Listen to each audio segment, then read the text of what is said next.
Okay, good day everyone. So bagamat maulan pero alam kong, pinagpala pa rin tayo ano. So bale ngayon, gumawa ako ng video discussion or video tutorial na ito para kahit tayo ay, walang face to face class ay hindi pa rin maantala naman yung inyong pagkatuto.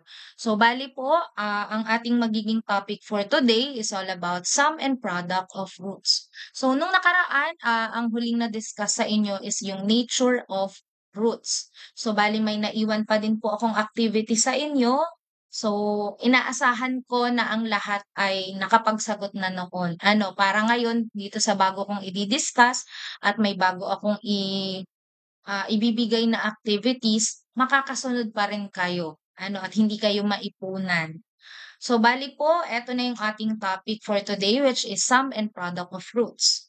So, bago po ang lahat or bago tayo mapunta dun sa main topic, consider the table below.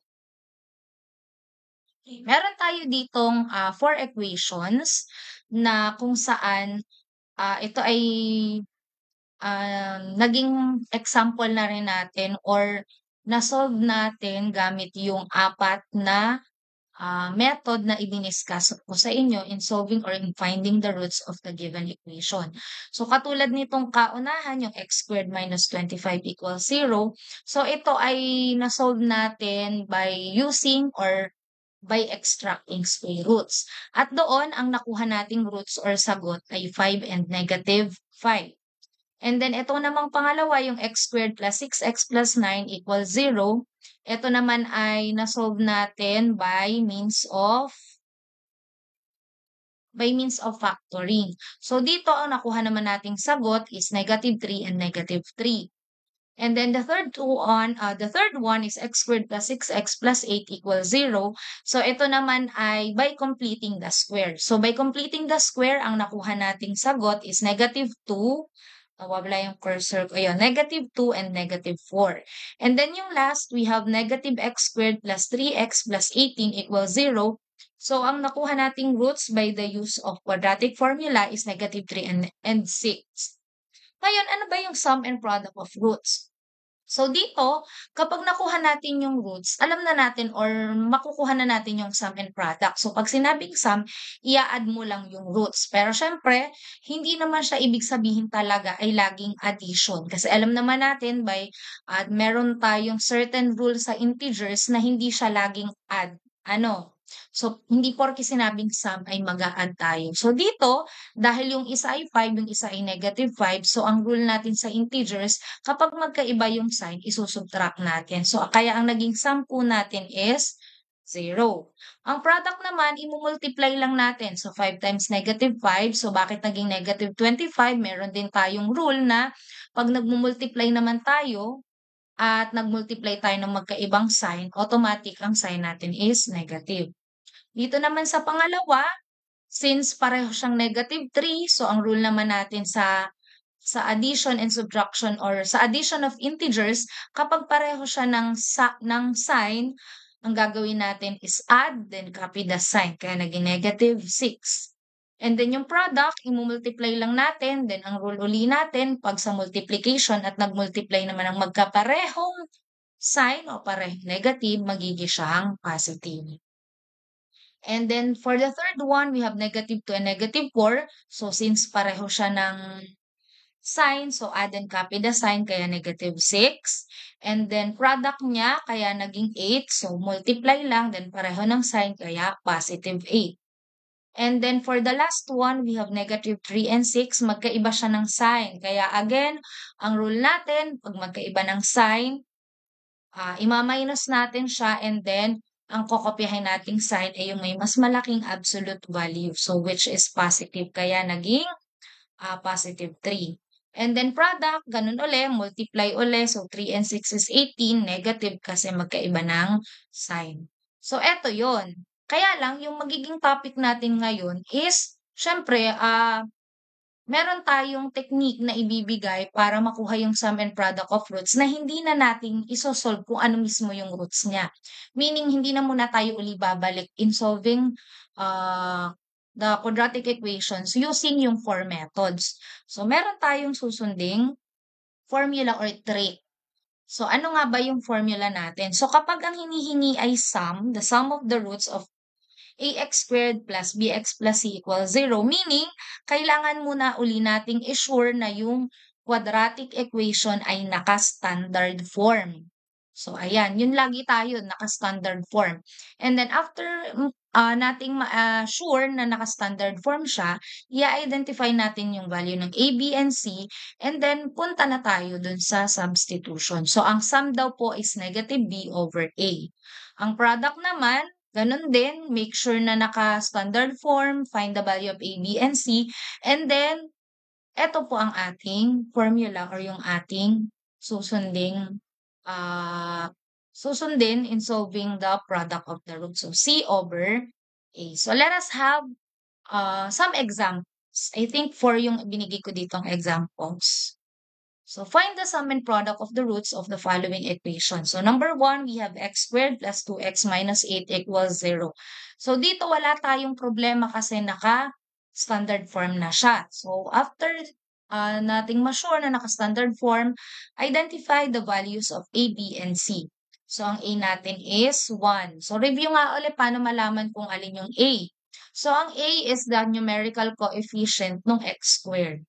So, we all know naman na kapag yung, ang tawag dito, kapag siya ay walang number sa unahan or wala kang makikitang number or numerical coefficient, automatic siya ay 1. Yung b, yun naman yung numerical coefficient ni x, so which is positive 2. And then yung c, siya yung constant. So, negative 8.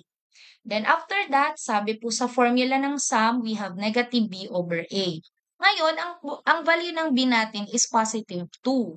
Pero dahil dito sa formula ay may negative, tapos ang a po natin ay 1. So, pag sinubstitute, magiging na siyang negative 2 over 1. So, again, ang value po ng b ay positive 2, pero sa formula ay may negative. Kaya magiging siyang negative 2 over ang a po natin is 1. And then simplify, negative 2 divided by 1 is negative 2. So again, pag nagdi-divide po tayo, same po ng rule ng multiplication, kapag nag-divide tayo ng magkaibang sign, isang negative, isang positive, ang sagot po is negative. And for the product, ang ating pong formula is C over A. So, substitute po ulit. Ang C po natin is negative 8. Ang A po ay 1. So, kaya naging negative 8 over 1. And then, simplify, negative 8 divided by 1. So, we have negative 8. So, ganun lang po kasimple. And then again, yan, maraming nabibiktima dito lagi sa mga sign. So, pag nag-divide kayo ng magkaibang sign, negative po ang sum. Pero kung same sign, positive. And then, for example, number 2, we have 2x squared minus 7x minus 4 equals 0. So, naka-standard form na po uli siya. So, identify the a, b, and c. So, we have a is equal to 2, b is negative 7, and c is negative 4. So, again, ang sum po natin is negative b over a. Ngayon, dito po, ang value ng b natin is negative 7. So, may negative na siya. Tapos, dito sa formula, may another negative pa dito sa labas. So, ito yung laging nako-confuse or dito laging nagkakamali ang mga bata. So, basta pag nakita nyong negative yung value dito ng b, magiging na siyang positive kasi may negative dito, may another negative pa doon. Kaya instead of negative 7, naging na siyang positive 7. And then yung a natin is positive 2. So 7 over 2, hindi naman siya divisible. So yun na po yung ating answer. While for the product, we have c over a. So ang c natin is negative 4. Substitute again. Ang a po ay 2. Then, divisible po siya. Pwedeng i-divide si 4 by 2. Pero again, may negative. So, pag nag-divide tayo ng magkaibang sign, negative po ang magiging sagot. So, we have negative 2. So, sana clear madali naman siya for sure intindihin. Kumbaga talaga lang, ang malilito lang kayo pag limot nyo talaga yung mga rules sa integers. Okay, for example, number 3. We have 5x squared minus x minus 2 equals 0. Ang a po ay 5, b is negative 1, and c is negative 2. Sum po is negative b over a. Again, ang negative po, ang b natin is negative, negative 1. And then may another negative, so magiging positive na po siya. And then ang a po natin is positive 5. So 1 over 5, hindi na po siya madi-divide or hindi po siya divisible. So yun na po ang ating sagot. And then for the product, we have C over A. So ang C natin is negative 2, ang A is positive 5. Substitute lang po, negative 2 over 5. And then again, hindi na siya divisible. So kaya may magang pagkakataon talaga na ang nagiging sagot natin is fraction. And then, ayun, dahil po negative yung isa, positive yung isa, pwede yung maging answer dito is negative nasa taas or pwedeng nasa gitna. So, okay na nasa taas, okay na nasa gitna. Walang problema, yun din yun. And then for number 4, we have x squared plus 6x plus 5 equals 0. So, value ng a is 1, value ng b is 6, and value ng c is 5. And then sum is negative b over a. So, ang b natin dito is positive, 6. Kaya lang again, may negative doon, so magiging negative na siya. And then over ang a po ay 1. So, divide po. Pwede namang i-divide si 6 by 1 and then may negative tayong isa, kaya negative 6. And for the product, we have C over A.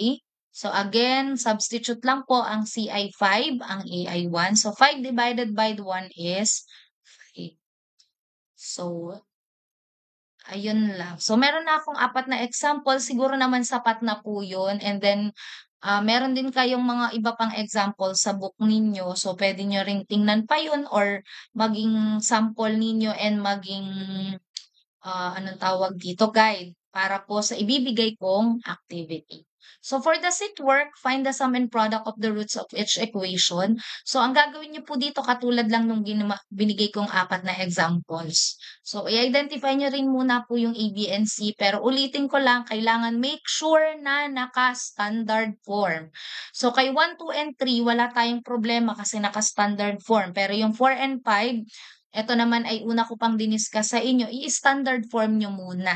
And then identify the values of A, B, and C and then substitute nyo lang dun sa formula ng sum and product.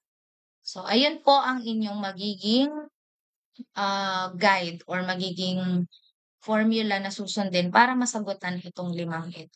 So, make sure po na masagutan, pati yung aking huli pang ibinigay na sasagutan sa inyo.